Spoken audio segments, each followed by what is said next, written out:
Bismillahirrahmanirrahim. Alhamdulillahirabbil alamin. Wa sallallahu wa sallama wa barak ala abdihi wa rasulihi nabiyina Muhammad wa ala alihi wa ashabihi ajma'in. Amma ba'd. Kita lanjutkan daurah syar'iyyah khasun lin nisa, kajian Islam intensif khusus untuk wanita muslimah. Dan ini adalah pertemuan yang kedua.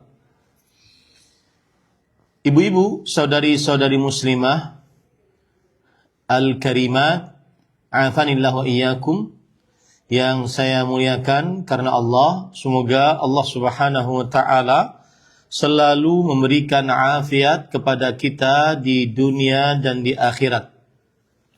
Sebelum saya memulai, maka di sini ada pengumuman. Kita akan membagi waktu kita dengan maksimal sehingga ada waktu bagi ibu-ibu untuk bertanya. Saya akan dari jam 11.20 akan melanjutkan materi sampai kepada jam 12. Kemudian dari jam 12 sampai jam 12.20 pertanyaan, baru setelah itu ditutup untuk persiapan sholat zuhur. Jika tidak cukup waktunya dan materi masih ada, maka saya ingin bertanya kepada ibu-ibu, mohon nanti diberitahu oleh panitia dari ibu-ibu, saudari-saudari muslimah, apakah setuju atau tidak. Kita akan melanjutkan, ada sesi tambahan di luar rencana, yaitu 13.30 sampai 14.30. Jadi kalau seandainya nanti suami-suaminya ingin menjemput, maka bisa disesuaikan dengan kegiatan yang baru.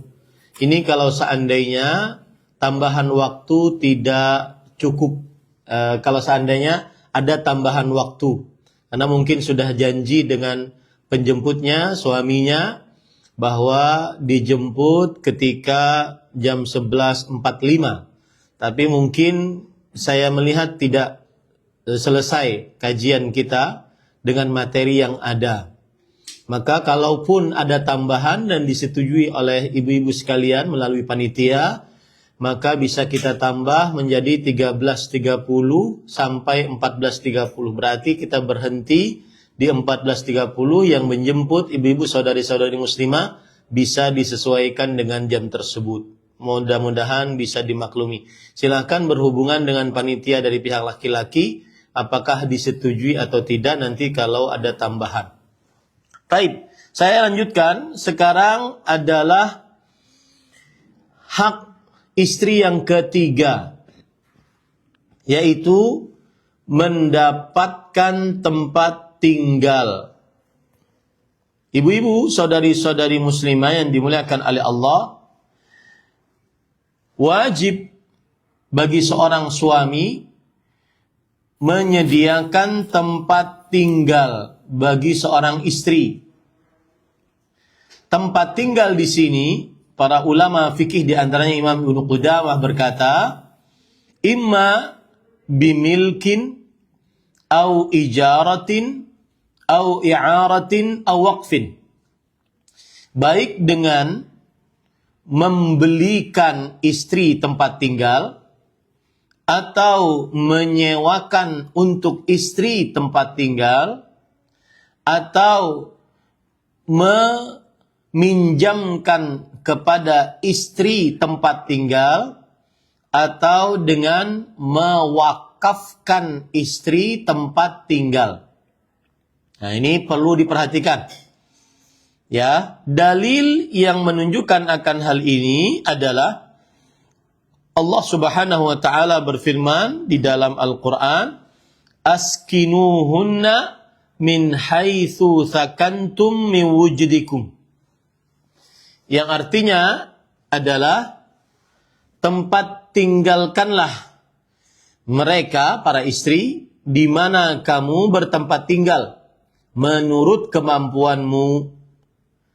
Wala tudarruhunna, dan janganlah kamu menyusahkan mereka. Litudayyiqu alaihinna, untuk menyempitkan kalbu mereka.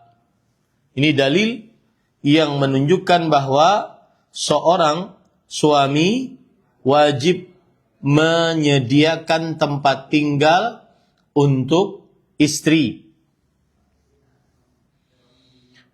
Bahkan ayat yang saya sebutkan tadi sebenarnya berkaitan dengan seorang perempuan yang ditalak oleh suaminya, tetapi talaknya talak satu dan masih rujuk, maka tetap seorang suami wajib untuk menyediakan tempat tinggal bagi sang istri. Berkata Imam Ibnu Katsir rahimahullahu ta'ala bahwa yaqulu ta'ala amiran ibadahu idza tallaqa ahaduhumul mar'ah an yuskinaha fi manzilin hatta tanqadhiya iddatuha.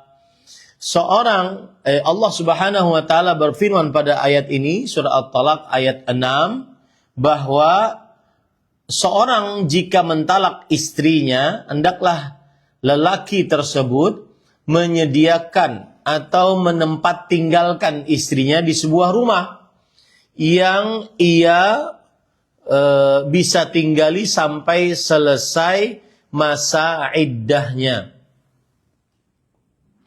Yang ia tempat tinggali sampai selesai masa iddahnya. Ini ibu-ibu, saudari-saudari muslimah, itu dalil dari surat At-Talaq ayat 6. Dan Allah Subhanahu wa taala juga berfirman dalam surah At-Talaq ayat 1, wattaqullaha rabbakum la tukhrijuhunna min buyutihinna wa la yakhrujna. Bertakwalah kalian kepada Rabb kalian, janganlah kalian mengeluarkan perempuan-perempuan kalian dari rumah-rumah kalian. Ya, dan la tukhrijuhunna min buyutihinna, dan janganlah mereka keluar dari rumah-rumah mereka. Nah, ini ibu-ibu, saudari-saudari muslimah yang dimuliakan oleh Allah Subhanahu wa taala. Poin yang penting dalam masalah tempat tinggal ini yang sering terjadi adalah seorang istri, perhatikan Bu, berhak untuk berumah sendiri, tidak dicampur dengan mertua perempuan. Karena perkara yang terjadi apabila dicampur dengan mertua perempuan, ini adalah susah damainya. Ini di mana-mana, Bu. Ini sudah menjadi international crime. Ya. Jadi susah damainya. Hanya orang-orang yang diberi petunjuk oleh Allah Subhanahu wa taala untuk bisa berdamai, berdampingan hidup dengan mertua perempuannya. Kalau ada yang mendapatkan seperti itu, maka bersyukurlah kepada Allah Subhanahu wa taala. Taib. Kemudian ibu-ibu, saudari-saudari muslimah yang dimuliakan oleh Allah Subhanahu wa taala, sedikit saya keluar dari tema kita, yaitu berkaitan dengan hak suami.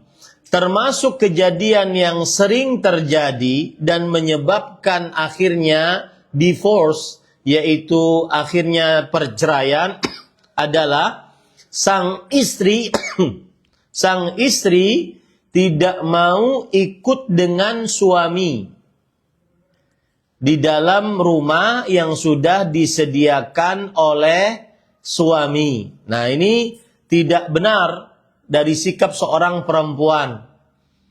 Kecuali kalau seandainya sebelum menikah ada namanya syarat pranikah.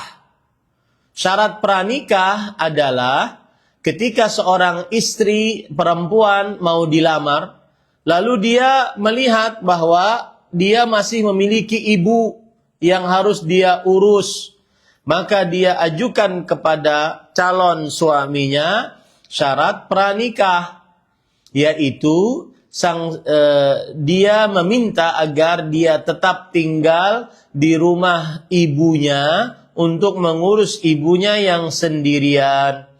Jika itu disetujui dan akhirnya terjadi akad pernikahan, maka sang suami wajib untuk menunaikan kesepakatan dan persyaratan tersebut. Tetapi jika itu tidak disetujui, maka sang istri tidak boleh untuk memisahi suaminya. Tidak boleh untuk memisahi suaminya. Termasuk hak suami adalah dapat membawa istri kemanapun dia berjalan. Sebagaimana Nabi Musa alaihissalam dijelaskan oleh Allah subhanahu wa ta'ala, wasara bi ahlihi, dan Nabi Musa berjalan dengan istrinya. Ya. Kata Imam Al-Qurtubi rahimahullah, itu surat Al-Qasas ayat 29. Kata Imam Al-Qurtubi rahimahullah, itu ayat menunjukkan bahwa anna lizauji haqqan an ya'khudha zaujatahu haitsu sya', bahwa seorang suami mempunyai hak untuk membawa istrinya kemanapun sang suami hendaki. Naam. Kemudian hak yang keempat yang dimiliki oleh istri, yaitu wiqayatuha minan nar bita'limiha wa ta'dibiha. Mendapatkan pengajaran dan pendidikan agama dari suami. Tambahi itu, Bu. Agama dari suami, ya. Mendapatkan pengajaran, pendidikan agama dari suami. Yaitu sang suami wajib mengajari istri tentang rukun iman, dimulai dari beriman kepada Allah, mentauhidkan Allah, tauhid uluhiyah, tauhid rububiyah, tauhid asma wa sifat yang sesuai dengan keagungan dan kemuliaan Allah subhanahu wa ta'ala. Kemudian mengenalkan, sang suami wajib mengenalkan kepada sang istri apa yang wajib dilakukan untuk Allah dan apa yang diperbolehkan dilakukan, apa yang halal dilakukan, apa yang haram dilakukan oleh sang istri. Ini wajib sang suami untuk melakukannya, dan itu adalah hak istri. Kemudian juga sang suami wajib mengajari sang istri hukum-hukum ibadah. Hukum-hukum ibadah seperti sholat dengan segala macam yang berkaitan dengannya, syarat-syaratnya, rukun-rukunnya, hal-hal yang merusaknya, hal-hal yang makruh di dalamnya, dan seluruh ibadah-ibadah lainnya. Dan termasuk di dalamnya seorang suami, ini perhatikan Bu, ini penting Bu. Perhatikan saudari muslimah yang belum menikah atau para jandaisme yang mau menikah. Perhatikan baik-baik. Termasuk hak ibu adalah mendapatkan pengajaran untuk mengetahui hak-hak istri. Hak-hak istri dan hak-hak suami. Jadi itu suami yang ngajari ibu sebenarnya, seperti yang kita pelajari sekarang ini. Itu suami sebenarnya yang mengajari ibu, ya. Termasuk di dalamnya juga kewajiban suami mengajari istri akhlak-akhlak yang mulia, amalan-amalan qalbu, kemudian penjagaan terhadap lisan, baik ghibah atau namimah, atau mencaci, mencela, memaki, mengolok-olok, merendahkan.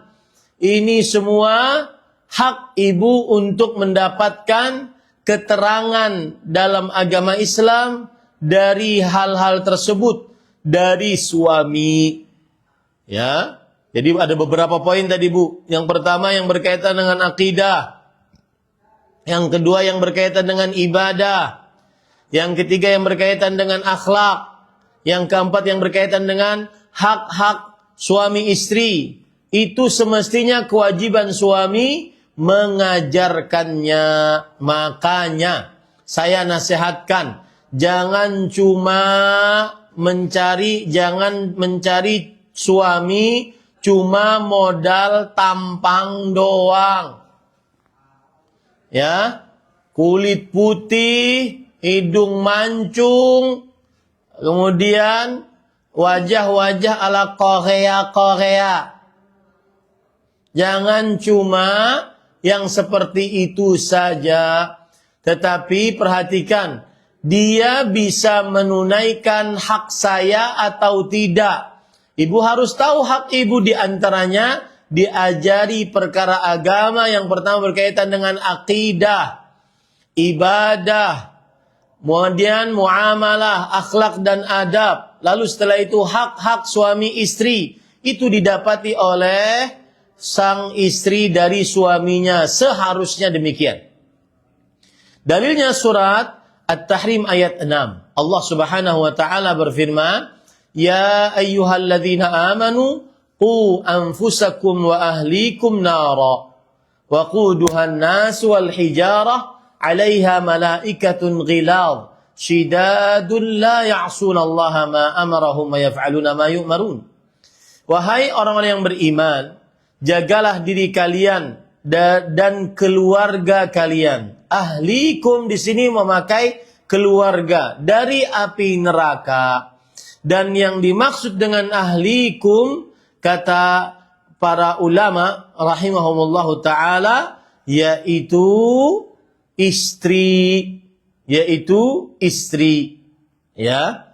Coba perhatikan, Ali bin Abi Thalib radhiyallahu anhu berkata, yang dimaksud jagalah keluarga kalian, jagalah diri kalian dan keluarga kalian, allimu anfusakum wa ahlikumul khaira wa addibuhum.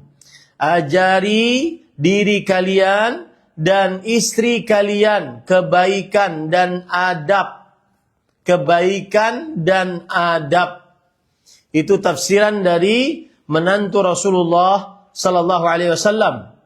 Kemudian tafsiran dari Imam Qatadah rahimahullah, an ya'murahum bi ta'atillah wa yanhahum an ma'siyatih wa an yaquma alaihim bi amrillahi ta'ala ya'muruhum bihi wa yusa'iduhum alaihi fa idza ra'aita lillahi ma'siyah rada'athum anha wa jazarathum anha.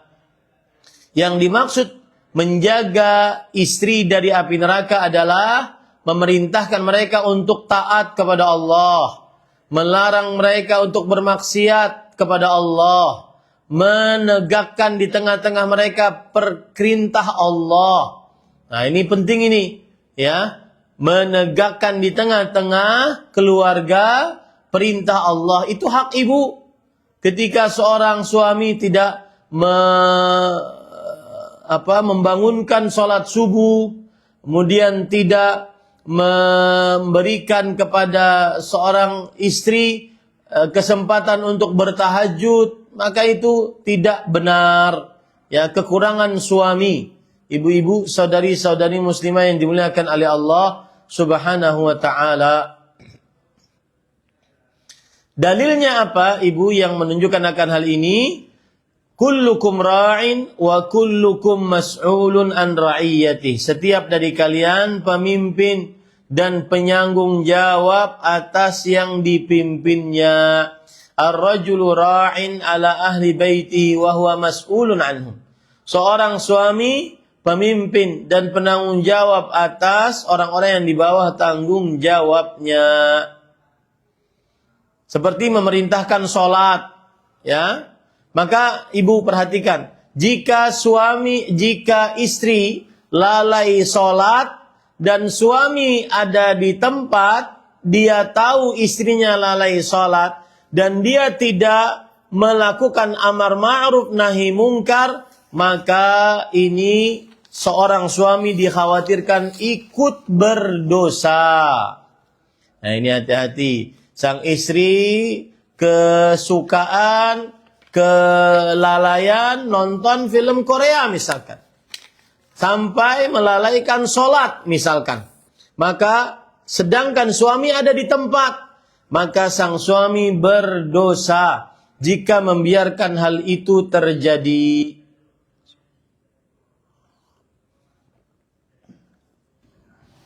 Rasul sallallahu alaihi wasallam, contoh Bu, beliau kepada Aisyah radhiyallahu anha, "Qumi fa'autiri ya Aisyah." Wahai Aisyah, ayo bangun malam, ayo salat witir. Subhanallah. Ya, ayo bangun malam, ayo salat witir.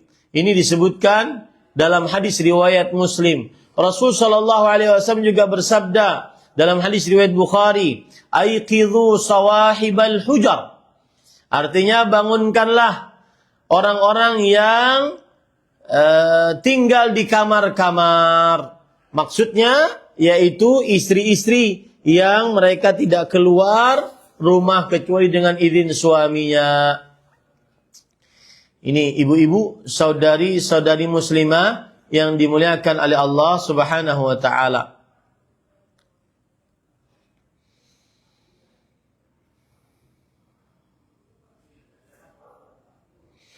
Kemudian lihat lagi kebiasaan Nabi Ismail alaihissalam.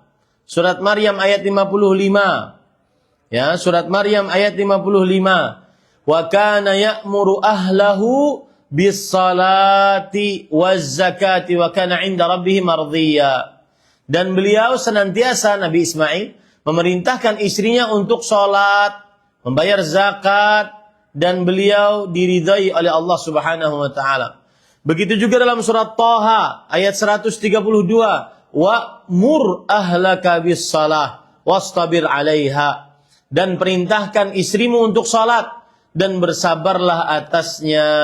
Ada seorang suami pernah nanya kepada saya, "Ustaz, saya punya istri malas salat." Hah? Saya bilang, "Ini kok kebalik kebiasaannya, sang suami yang malas salat."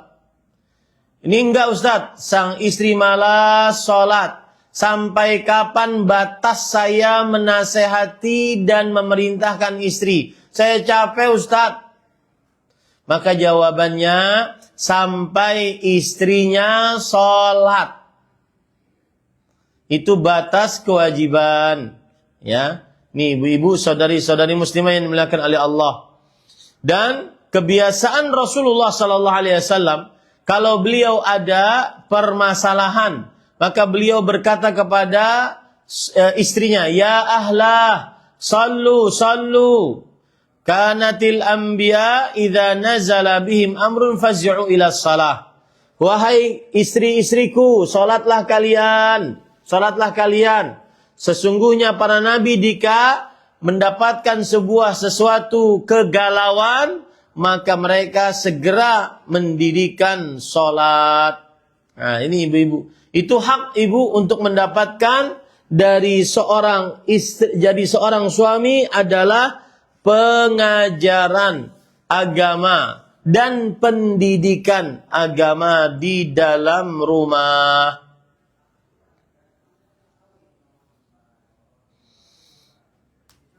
Para ikhwan yang dirahmati oleh Allah Subhanahu wa taala, ada kisah menarik Bu, perhatikan ya. Dari Fudail bin Iyad rahimahullah. Al-Fudail bin Iyad seorang tabi'i yang melihat sahabat Rasul sallallahu alaihi wasallam. Beliau bercerita, ra'a Malik bin Dinar rajulan yusi'u salatah.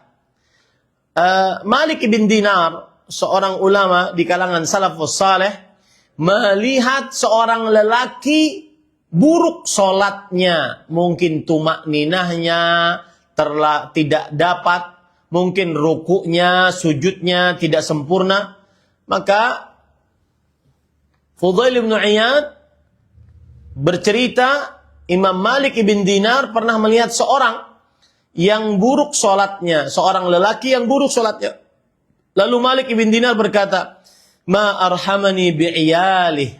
Lihat Bu, perhatikan. Ma arhamani bi'iyalih. Yang artinya, aku kasihan dengan istrinya. Kemudian, beliau ditanya, Ya Aba Yahya yusi'u hadha salatah wa tarhamu iyalah. Wahai Abu Yahya, orang ini buruk solatnya. Lalu kenapa engkau kasihan kepada istrinya? Kemudian, Imam Malik ibn Dinar rahimahullah berkata, Innahu kabiruhum wa minhu yata'allamun. Suami itu adalah pemimpin. Dan dari suami, para istri atau seorang istri belajar. Dan saya pesan Bu, perhatikan ya. Ini banyak kasus. Sang istri membiarkan suaminya yang tidak sholat. Dan tetap menjadikan dirinya, suaminya sebagai suaminya. Meskipun tidak sholat. Kenapa? Karena suaminya menafkahinya. Ini tidak benar Ibu. Ini tidak benar. Jangan dibiarkan. Harus dipermasalahkan. Undang dua keluarga besar. Agar menasehati sang suami yang tidak sholat. Saya perhatikan saya akan sebutkan sebuah kisah menarik yang dikatakan oleh para ulama salafus saleh. Apa itu? Yaitu ada seorang tabi'i berkata, yaitu Abul Aliyah Ar-Rayyahi, seorang tabi'i, murid dari Abdullah bin Abbas radhiyallahu anhuma. Beliau berkata, "Kuntu arhalu ila rajul masirata ayyam li asma'a minhu." Aku bersafar kepada seseorang beberapa hari untuk bisa mendapatkan hadis darinya. Fa'atafaqqadu salatahu.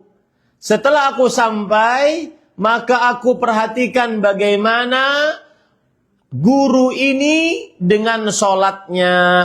Bagaimana perhatian guru ini dengan sholatnya. Fa'in wajadtuhu yuhsinuha aqamtu alaih.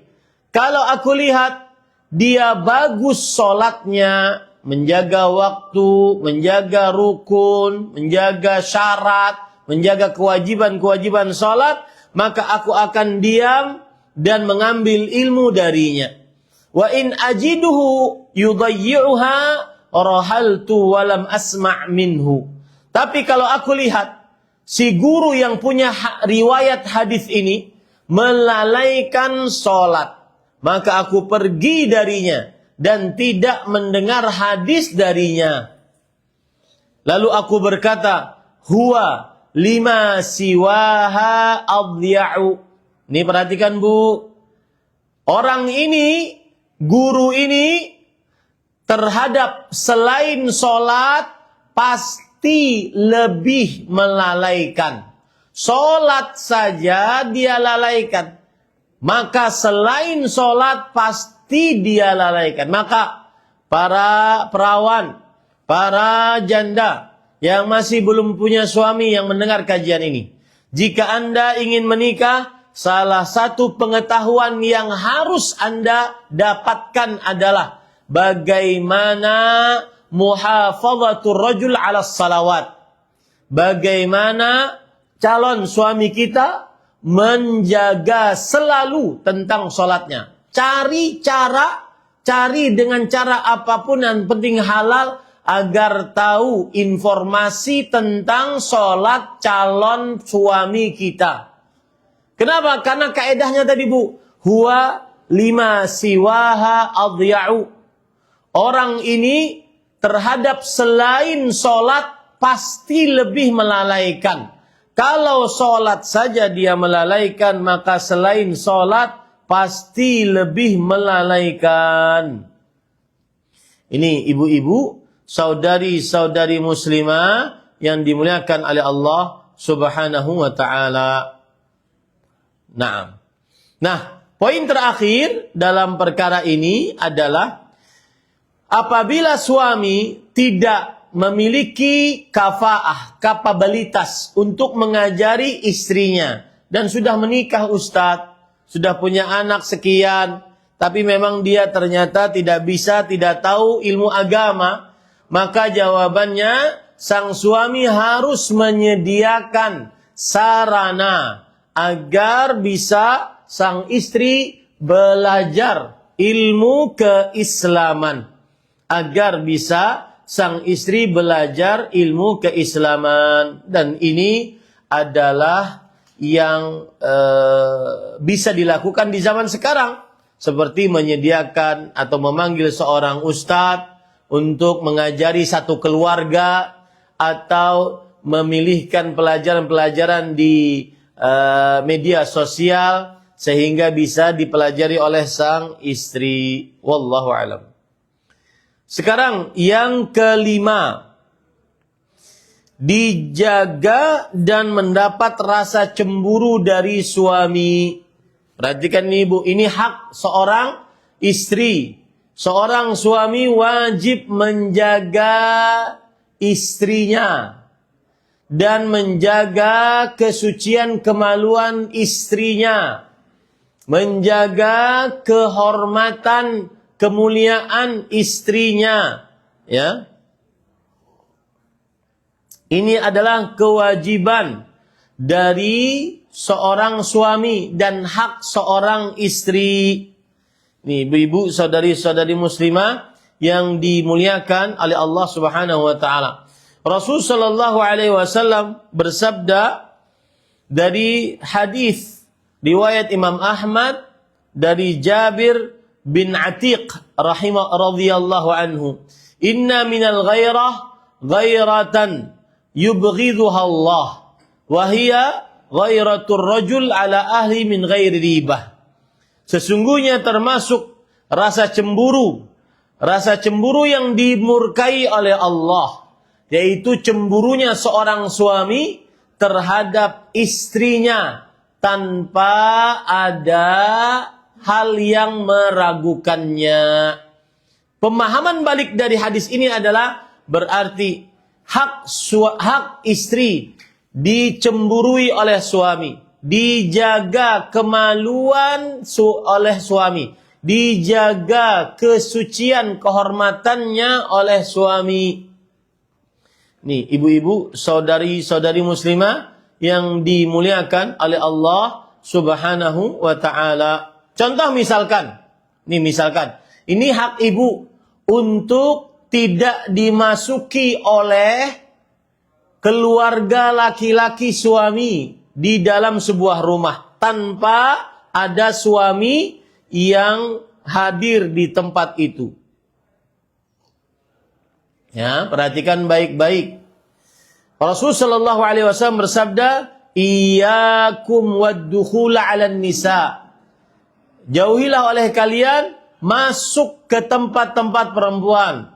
Qalu ya Rasulullah ara'aital hamu?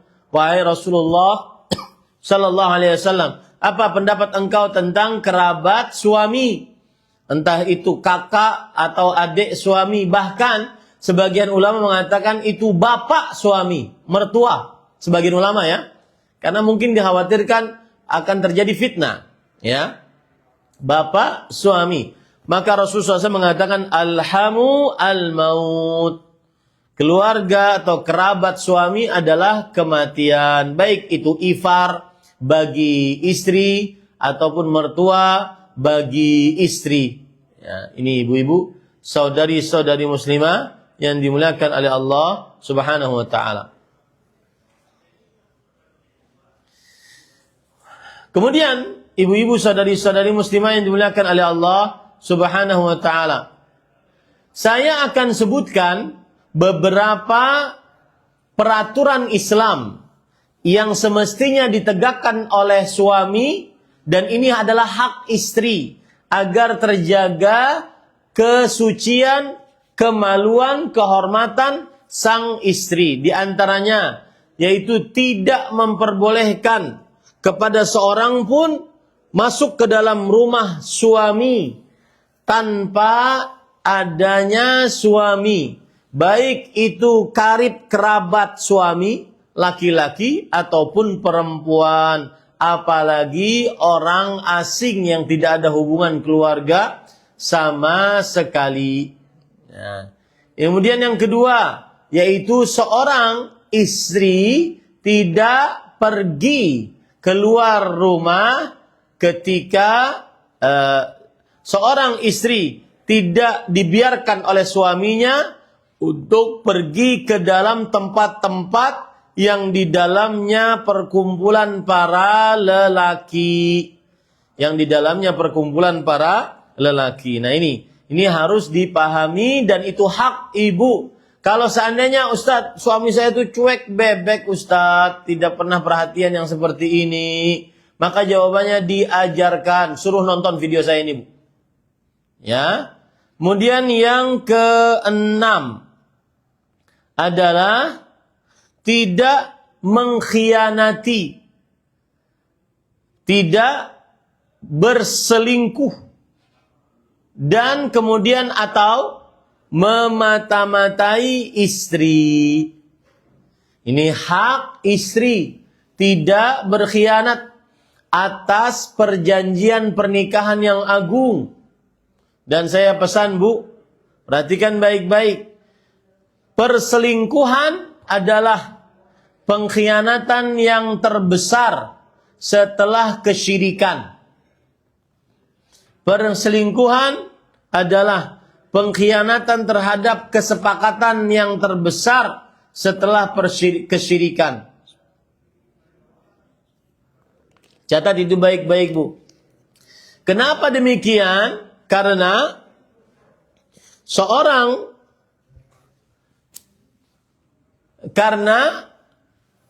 perjanjian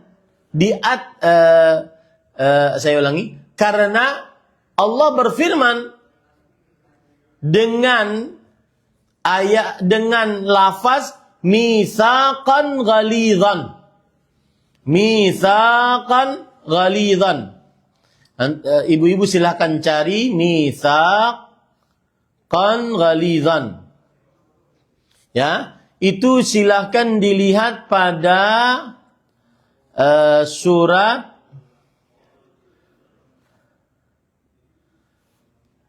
An-Nisa ayat 21.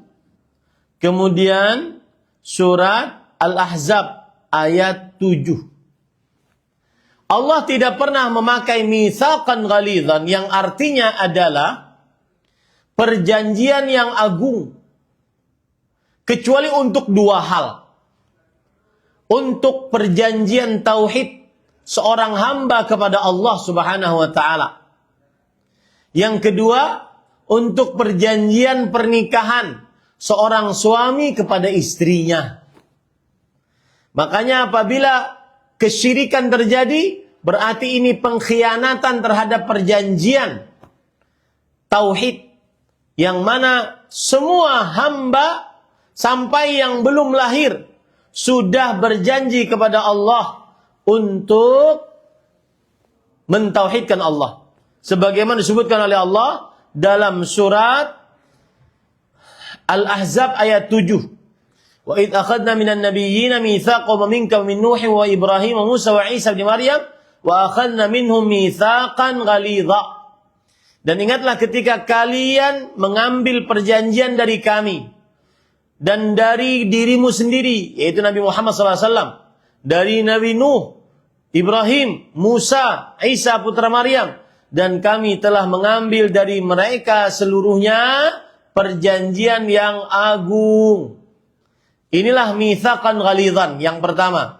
Perjanjian umat manusia untuk di atas tauhid dengan Allah Subhanahu wa taala. Kemudian mitsaqan ghalidhan yang kedua dipakai dalam perjanjian yang pernikahan. Oleh sebab itulah perselingkuhan adalah pengkhianatan terbesar setelah kesyirikan.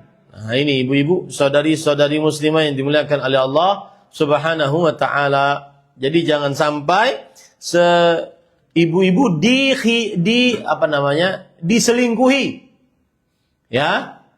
Hak ibu untuk tidak diselingkuhi, bahkan saya sering berpesan kepada para suami, jangan sering-sering istri diancam dan dijadikan mainan kata-kata poligami. Ayo lo, kalau mie gorengnya keasinan, saya poligami. Ini nggak boleh. Ayo lo, kalau tidurnya mangap, saya poligami. Nah, ini nggak boleh. Ya, kenapa? Karena itu sangat menyakitkan seorang istri. Nah, ini ibu-ibu, saudari-saudari muslimah yang dimuliakan oleh Allah Subhanahu wa ta'ala. Sekarang yang ketujuh, dan ini yang terakhir. Ya, wah sudah habis waktunya. Saya ringkas saja. Yang ketujuh, yaitu bermuasyarah bil ma'ruf. Hak istri mendapatkan pergaulan yang baik dari suami. Ya, dan ini hak paling besar yang dimiliki oleh istri. Mendapatkan pergaulan yang baik dari suami. Baik dengan ucapan, perbuatan, akhlak, adab. Harus baik dengan istri. Ya, ini ibu-ibu saudari-saudari muslimah. Rasul sallallahu alaihi wasallam bersabda dalam hadis riwayat Imam Ibnu Majah, "Inni uharriju 'alaikum haqqad dha'ifain, al-yatim wal mar'ah." Aku memberatkan kepada kalian wahai para suami agar kalian menjaga hak dua orang yang lemah, yaitu anak yatim dan perempuan. Maka Allah berfirman di dalam Al-Qur'an, wa'ashiruhunna bil ma'ruf. Gauli istrimu dengan baik. Sekarang timbul pertanyaan, bagaimana cara menggauli istri dengan baik? Perhatikan ibu-ibu. Disebutkan oleh para ahli tafsir, bagaimana cara menggauli istri dengan baik. Yang pertama yaitu, perhatikan baik-baik. Yang pertama, thayyibu aqwalakum lahunna. Hendaknya seorang suami berkata-kata yang baik kepada istrinya. Allah berfirman, wa qulu linnasi husnan. Berkatalah kepada manusia ucapan-ucapan yang baik. Dan manusia yang paling pantas oleh suami untuk diucapkan yang baik adalah istrinya, yang sudah sabar menemaninya dan mengetahui segala macam kekurangan dan keburukannya. Maka tercela seorang suami ketika berkata yang santun kepada pegawai di pasar atau di pusat perbelanjaan. Makasih ya Mbak. Ya, jangan ini. Ya, tidak diperbolehkan. Ibu-ibu saudari-saudari muslimah yang dimuliakan oleh Allah Subhanahu wa taala. Salah satu pergaulan yang baik suami kepada istri, dan itu hak istri, adalah berkata-kata yang baik. Termasuk perkataan yang baik adalah panggilan. Panggilan suami kepada istri harus dengan yang baik. Memanggil dengan panggilan yang baik, yang lembut, yang santun, yang sayang, ya. Jangan sampai dipanggil dengan panggilan-panggilan yang buruk. Ini ibu-ibu, saudari-saudari muslimah. Kemudian yang kedua, wa hassinu af'alakum wa hayatikum bihasabi qudratikum. Yang artinya, perbaikilah kelakuan dan penampilan kalian sesuai dengan kemampuan kalian. Kama tuhibbu dzalika minha. Sebagaimana sang suami suka dari istri melakukan seperti itu. Maka hak istri mendapati suami di hadapannya wangi. Hak istri mendapati suami dalam keadaan berpakaian yang bersih, rapi. Ya. Karena sebagian suami kadang-kadang di rumah tidak memperhatikan penampilannya. Kadang memakai kaos putih daleman sudah kuning-kuning, robek ketiaknya, ya, kadang memakai sarung yang sudah robek, itu sudah sepekan tidak dicuci, dan seterusnya. Kemudian juga termasuk di dalamnya berpenampilan yang baik dari sisi fisik. Jangan sampai istrinya hamil, suaminya ikut hamil. Ya, ini ibu-ibu, saudari-saudari muslimah yang dimuliakan oleh Allah Subhanahu wa taala. Maka berpenampilanlah yang baik. Ini hak istri dan kewajiban suami. Naam. Ya, itu kira-kira yang bisa disampaikan ibu-ibu, saudari-saudari muslimah. Saya bacakan di sini, tidak menjelekkan istri di dalam segala perihal kecuali hak-hak Allah Subhanahu wa taala. Selalu bermuka manis dan tersenyum di hadapan istri. Berkata-kata yang baik kepada istri, mengambil saran dan mendengarkan perkataan istri. Sebagaimana Rasulullah SAW mengambil saran dari Ummu Salamah radhiyallahu anha, masuk rumah dengan mengucapkan salam. Ya, Rasulullah SAW mengatakan itu. Idza dakhalta baitak fasallim ala ahlik, fa innahu barakatan 'alaik wa 'ala ahlik. Jika engkau masuk ke dalam rumahmu, maka ucapkanlah salam kepada istrimu.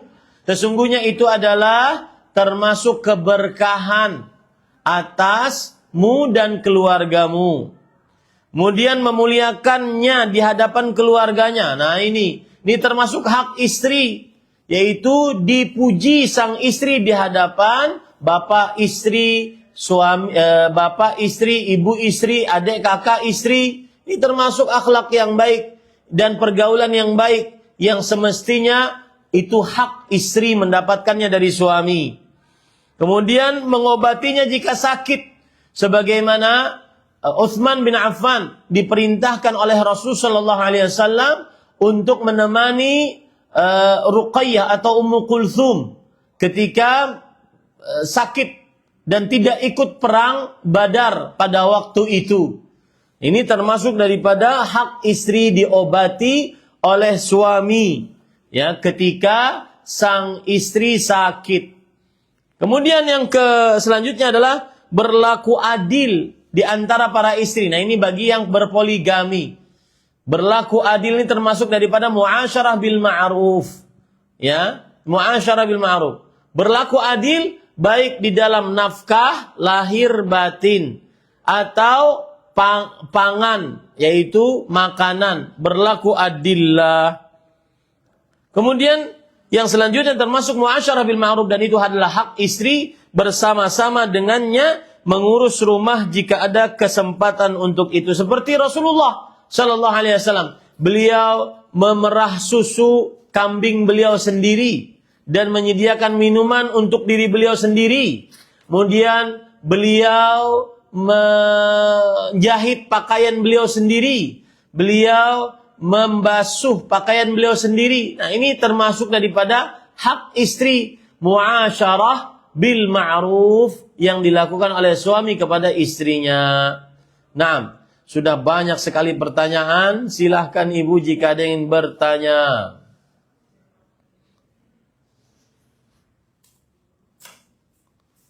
Baik Ustaz. Baik Ustaz.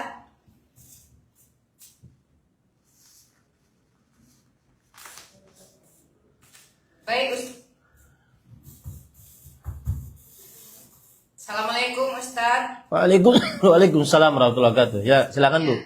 Apa hukumnya istri yang bersedekah dengan harta suami secara diam-diam? Apakah itu bisa dikategorikan nafkah? Sementara istri hanya membantu dalam usaha suami. Bismillah, walhamdulillah, wassalatu wassalamu ala rasulillah wa ala alihi wa ashabihi wa man wala, amma ba'd. Hukum sedekah istri dari harta suaminya, maka perhatikan baik-baik. Tidak mengapa, perhatikan baik-baik, tidak mengapa seorang istri mensedekahkan dari harta suaminya jika sang suami mengetahui dan ridha. Jika sang suami mengetahui dan ridha. Dan seyogianya sedekahnya dari barang yang atau dari harta yang sedikit, yang mana sang suami mengetahui, kalau dia mengetahui dia ridha. Adapun sedekah dengan harta yang banyak, maka harus izin khusus dengan suami. Rasul sallallahu alaihi wasallam bersabda, "Idza anfaqatil mar'atu min baiti zawjiha ghaira mafsadah, kana laha ajruha." Jika seorang perempuan mensedekahkan dari harta suaminya tanpa kerusakan, maka bagi sang istri pahalanya. Walahu mithlu bimaktasab. Dan suami juga mendapatkan pahalanya karena dia yang menyediakan harta. Walaha bima anfaqat. Dan sang istri mendapatkan pahala karena dia yang bersedekah. Walil khazini mithlu dhalik. Dan yang menyimpan harta juga mendapatkan pahalanya. Min ghaira an yantaqisa min ujurihim syai'a. Tanpa mengurangi pahala mereka sedikit pun. Pertanyaan selanjutnya, bagaimana hak seorang istri yang dinikahi menjadi istri kedua, namun suami hanya 3 hari menginap di rumahnya, setelahnya hanya datang 2 kali hanya sebentar, setelah itu 3 bulan, masih memberi nafkah materi, tapi setelah itu tidak pernah lagi memberi nafkah materi, sampai sekarang, sudah lebih dari 3 bulan, nomor telepon sudah diblokir suami, saat menikah ada pihak KUA, jadi mengira ini adalah pernikahan yang resmi secara negara. Ternyata suami bekerja sama dengan orang KUA dengan memakai buku nikah yang sudah tidak berlaku lagi. Sehingga istri tidak bisa menggugat cerai. Ini kenapa tidak diteliti dulu? Ya, maka jawabannya ibu-ibu saudari-saudari muslimah yang tapi sebentar. Sesudah itu tidak ada pertanyaan. Cuma cerita begitu aja. Maka jawabannya ibu, kalau yang ditanya adalah hak. Bagaimana haknya? Jawabannya adalah dia selama istri tersebut sudah dinikahi oleh suami secara sah, ada ijab qabul, ada 2 mempelai, ada wali bagi perempuan, ada mahar, maka dia tetap sebagai istrinya. Dan dia tetap berhak mendapatkan nafkah dari suaminya. Dan dia mengangkat permasalahan itu ke 2 keluarga besarnya. Ya, dia mencari haknya kalau begitu. Kalau memang ingin tetap bersama. Tapi kalau memang dirasa suami ini sudah tidak bisa dipercaya, karena dari awalnya sudah menipu, maka pada saat itu tidak dilanjutkan dan dia menggugat cerai di pengadilan. Sehingga pengadilan nanti memanggil suaminya tersebut. Wallahu alam. Silakan Bu. Baik Ustaz, apa hukumnya jika suami menyakiti istri dengan menikah lagi secara diam-diam tanpa sepengetahuan istri? Dan apa hukumnya suami bersafar jauh tanpa sepengetahuan istri? Syukran Ustaz. Suami menikah lagi, entah istri sakit hatinya atau tidak sakit hatinya, maka itu boleh Bu. Ya.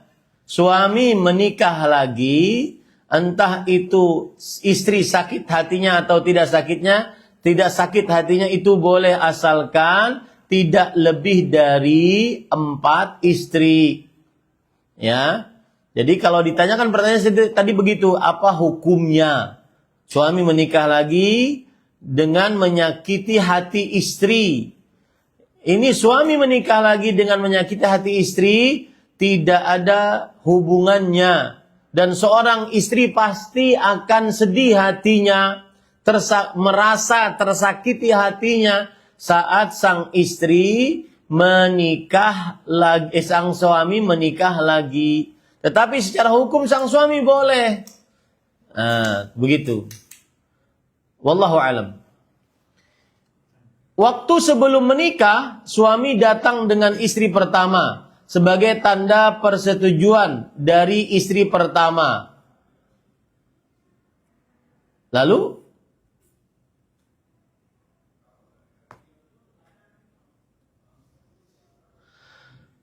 mungkin ini lanjutan dari yang jadi gini, suami menikah lagi dengan pernikahan yang kedua tidak mesti harus mendatangkan istri pertama, ya, tidak mesti harus mendatangkan istri pertama, kecuali nanti di pengadilan dihukum positif di Indonesia, maka harus ada sidang sebelumnya karena memerlukan tanda tangan istri pertama atau istri-istri sebelumnya kalau ingin menikah lagi.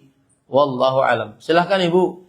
Baik Ustaz, apa yang harus dilakukan jika suami kita sudah melakukan kesalahan besar seperti melakukan asusila? Syukran Ustaz. Bismillah, walhamdulillah, wassalatu wassalamu ala rasulillah. Saya menasehati ini bagi istri, apabila suaminya melakukan kesalahan dan kesalahannya besar, jika memang pilihannya ingin bertahan dengan suami tersebut dan suami terlihat dia bertobat, takut kepada Allah, mengakui kesalahannya, menyesal atas perbuatannya, bertekad untuk tidak mengulanginya, maka perhatikan Bu, meskipun berat tapi jadilah supporting system untuk sang suami. Ya, jadilah teman yang mensupport suami agar dia benar-benar meninggalkan yang haram tadi. Meninggalkan selingkuhannya ataupun meninggalkan perbuatan yang haram tadi. Dia gandeng tangan suaminya. Ini mohon maaf ya, berat memang mungkin, berat. Tetapi kalau seandainya sang istri dia berdoa kepada Allah, kemudian meluruskan niat, kemudian dia berdamai sebelumnya dengan diri sendiri, dia ingin menyelamatkan keluarganya, maka Allah akan memudahkan. Dengan catatan, sang suami memang benar-benar sudah bertobat. Tetapi Bu, perhatikan baik-baik. Kita berhadapan dengan orang yang pernah berkhianat tidak sama dengan orang yang tidak pernah berkhianat. Itu pesan saya, Bu. Ya. Kita berhadapan dengan orang yang pernah berkhianat tidak sama dengan orang yang berkhianat. Dan Ustadz, kalau saya pernah memilih bersama Ustadz, oke, saya akan menjadi temannya supaya dia kuat meninggalkan yang haram tadi, meninggalkan selingkuhannya dan seterusnya. Tapi kadang-kadang saya sedih Ustadz. Serasa saya tidak sanggup untuk sepenuhnya melayaninya di atas ranjang. Selalu kebayang bagaimana dia berbuat yang tidak senonoh itu di luar sana. Maka pada saat itu, karena pilihannya sudah tetap ingin bertahan, mungkin alasan 1, 2, dan 3, maka bersabarlah. Perasaan seperti itu selalu pasti ada dan sangat sulit untuk dihilangkan. Wallahu alam. Pertanyaan selanjutnya, mengenai surga dan neraka, istri adalah di suami. Bagaimana dengan suami yang berselingkuh? Nah, kan? Saya sudah menasihatkan tadi bahwa suami yang dimaksud adalah suami yang mengerjakan kewajiban-kewajibannya, melaksanakan hak-hak istrinya, bukan suami yang selingkuh. Apakah istri tetap wajib taat atau bolehkah istri minta cerai? Karena suami juga sudah nikah lagi dan pernah mengatakan akan menceraikan saya di hadapan kakak kandung suami saya. Ya Ibu, perhatikan. Ini pernah mengatakan akan menceraikan saya di hadapan kakak kandung suami saya. Itu pokoknya permasalahan-permasalahan ya. Yang jelas begini Ibu, kalau suami ya dia pernah berselingkuh, maka sang istri berhak untuk meminta cerai. Jika, lihat batasannya tadi yang sudah saya sebutkan. Jika seorang istri dikira oleh dirinya tidak maksimal lagi untuk melayani suaminya. Tidak maksimal lagi untuk melayani suaminya. Dia takut kufur terhadap suami. Takut tidak maksimal melayani suami. Berhak dia untuk meminta cerai suaminya. Wallahu a'lam.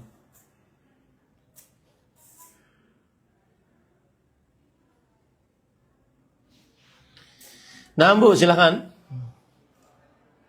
Baik Ustaz, bagaimana jika si suami tidak bisa memberikan nafkahnya karena si suami sudah tua dan sakit? Bolehkah kita memberikan tanggung jawab suami tersebut kepada anak-anak yang sudah besar dan sudah mempunyai kemampuan finansial? Nah, bismillah, walhamdulillah. Suami sudah tua dan sakit. Bukankah kewajiban suami menafkahi? Tapi kalau sudah tua begini bagaimana? Maka jawabannya adalah di sini berlaku sang anak dari suami tersebut yang menafkahi orang tuanya, bukan dia menafkahi bapaknya saja, tetapi juga ibunya. Bukankah itu ibu kandungnya juga? Tetapi mungkin yang ditanya di sini adalah ibu sambung misalkan. Maka pada saat itu sang anak menafkahi bapaknya yang sudah tua dan tidak bekerja, sehingga sang bapak bisa menafkahi dirinya dan menafkahi istrinya yang lama ataupun istrinya yang baru. Istrinya yang lama maksudnya adalah ibu kandung dari anak tersebut. Wallahu alam. Pertanyaannya, maaf sebelumnya Ustadz, saya tidak bisa bertanya melalui mic. Saya memang dikasih biaya per bulan. Terkadang tidak mencukupi, bukan tidak bersyukur atau tidak bisa memanage keuangan, apalagi sekarang ini serba luar biasa harganya. Jadi Ustadz, saya kalau kurang saya tentu minta uang ke suami, tapi suami setiap saya minta uang ke suami selalu bilang gak ada uang, padahal uangnya ada disimpannya di sale-sale atau tempat-tempat bersembunyi. Wah, mana itu? Ketika orang tua meminta beliin ini itu untuk kebutuhan di rumah mertua, padahal abang ipar ada di rumah mertua, disanggupi dengan suami. Jadi Ustadz, saya selalu mengambil uang di dompetnya tanpa seizinnya, karena selalu bilang tidak ada uang. Jadi apakah saya lakukan itu berdosa? Ustadz, sementara saya tidak ada uang sesen pun. Saya mengambil untuk membeli bahan masak. Mohon penjelasannya. Bu, ini pertanyaan panjang. Saya akan ajari ibu cara bertanya. Apa hukumnya mengambil uang suami dari dompetnya yang nafkahnya tidak cukup karena bahan mahal? Tanda tanya. Cukup, Bu? Begitu pertanyaannya.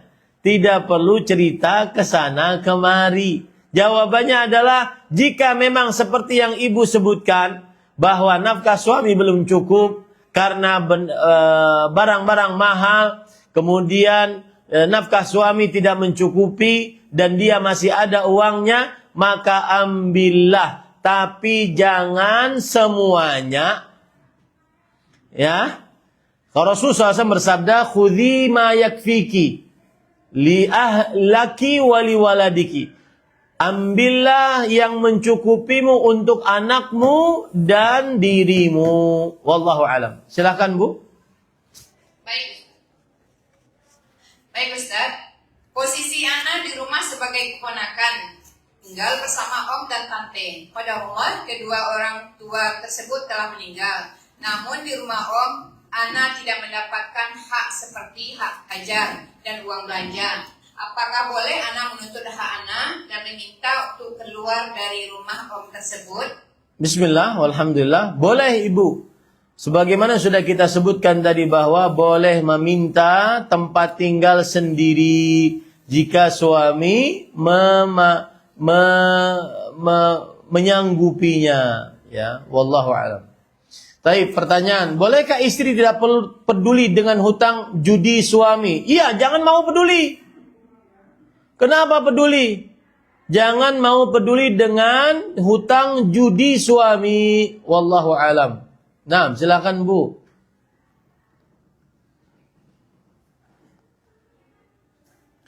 Baik Ustaz, ini pertanyaannya sepertinya pertanyaan umum, tapi mungkin masih banyak peserta yang awam. Bagaimana kalau kita pergi umroh atau berhaji tanpa mahram? Syukron Ustaz. Rasul sallallahu alaihi wasallam bersabda, la yahillu lil mar'ah an tusafira illa wa ma'adhi mahram. Tidak halal bagi seorang perempuan untuk bersafar kecuali bersamanya mahramnya. Kemudian ada seorang laki-laki berkata, "Ya Rasulullah, inna imra'ati kharajat hajah wa inni tutibtu fi ghazwati kadza wa kadza." Wahai Rasulullah, sesungguhnya istriku sedang ingin menunaikan ibadah haji, sedangkan aku terdaftar di dalam peperangan ini dan peperangan ini sebagai pasukan. Apa yang harus aku lakukan? Kata Rasul sallallahu alaihi wasallam, "Idhhab fantaliq ma'amra'atik." Pergilah dan bersamailah istrimu untuk menunaikan ibadah haji. Ini menunjukkan bahwa seorang wanita muslimah wajib dengan mahram saat menunaikan ibadah haji atau umrah, meskipun itu haji wajib. Itu pendapat yang saya lebih condong kepadanya, karena waktu sholat zuhur, maka kita cukupkan. Saya tunggu kabar dari panitia, apakah lanjut ataukah tidak, karena masih ada tema yang kedua yang belum kita bahas, dan tema tersebut adalah hal-hal yang terlarang bagi wanita muslimah, sangat penting insyaallah. Tapi terserah para ibu-ibu, saudari-saudari muslimah sekalian. Wallahu alam. Wassalamualaikum warahmatullahi wabarakatuh.